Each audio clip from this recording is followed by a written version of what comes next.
देखो बच्चों, आज हम जो है चैप्टर 3 स्टार्ट कर रहे हैं।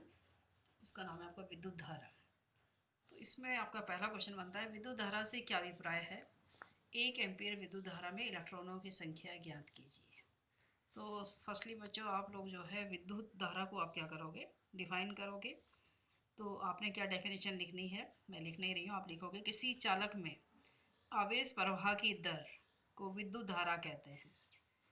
क्या लिखोगे आप लोग? किसी चालक में आवेश प्रवाह की दर को विद्युत धारा कहते हैं। या क्या लिख सकते हैं आप, एकांक समय में किसी चालक में बहने वाली धारा आपकी क्या कहलाएगी?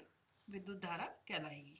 यदि हम एज्यूम कर लेते हैं कि यदि किसी चालक में t समय में q आवेश प्रवाहित हो तो चालक में विद्युत धारा I इज इक्वल टू क्या होगा? ये आप 10th क्लास से पढ़ते आ ही रहे हैं, बल्कि छोटी क्लास से 6-7 से भी आप पढ़ ही रहे हैं। आई इज इक्वल टू क्या होता है आपका? Q upon T. अब देखिए बच्चों, इसका मात्रक क्या हो जाएगा? Q यानी कि आपका चार्ज है, तो कूलाम पर सेकंड, और कूलाम पर सेकंड इज इक्वल टू किसके बराबर होता है आपका? एम्पियर। तो ये आप पढ़ते ही आ ही रहे हैं पहले से ही कि धारा का, विद्युत धारा का मात्रक क्या है आपका?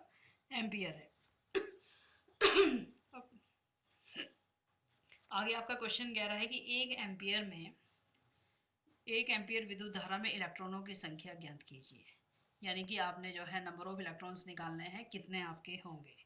तो बच्चों, अगर आपकी क्या है, धारा कितनी है, आई इज इक्वल टू कितना है आपके पास? 1 एम्पियर। और साथ में समय आपका कितना है, क्योंकि आपके पास डेफिनेशन क्या होता है, एकांक समय में किसी चालक से प्रवाहित होने वाली धारा आपकी क्या कहलाती है? विद्युत धारा कहलाती है। तो एकांक समय यानी कि समय कितना है आपके पास? 1 सेकेंड है। तो I इज इक्वल टू, यहाँ से क्या हो जाएगा आपका? Q is equal to, sorry हाँ, Q इज इक्वल टू क्या होता है आपके पास, पढ़ चुके हैं आप, NE, पहले चैप्टर में ही पढ़ा है आपने। Q इज इक्वल टू क्या होगा आपका? NE। तो यहाँ से वैल्यू पुट करोगे आप, तो I is equal to Q की वैल्यू हो गई आपकी NE, और अपॉन कितना हो गया आपका? T हो गया। N is equal to I into T upon क्या हो जाएगा आपका?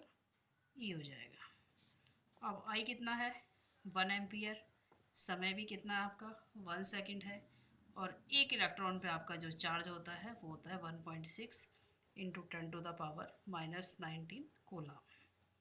अब बच्चों देखिए, अगर हम इसको चेंज करते हैं, तो अगर हम जो है क्या कर लेते हैं, ऊपर आपके पास आ गया 10/16 और इंटू 10 कितना हो गया आपका? 18 हो गया। इसको हम कहाँ लेके चले गए? ऊपर लेके चले गए। तो माइनस में पावर थी, एक हमने जो है इसको 100 बनाने के लिए यहाँ यूज़ कर लिया। इसको 16 हो गया इंटू 10 कितना हो गया आपका? 18 हो जाएगा। तो 16 6 आपका 96.40 बचा। तो कितना हो जाएगा? 16 2 जा 32, 8 बच गया, तो 16 5 जा आपका कितना हो गया? 80 हो गया। 6.25 इंटू 10⁻18।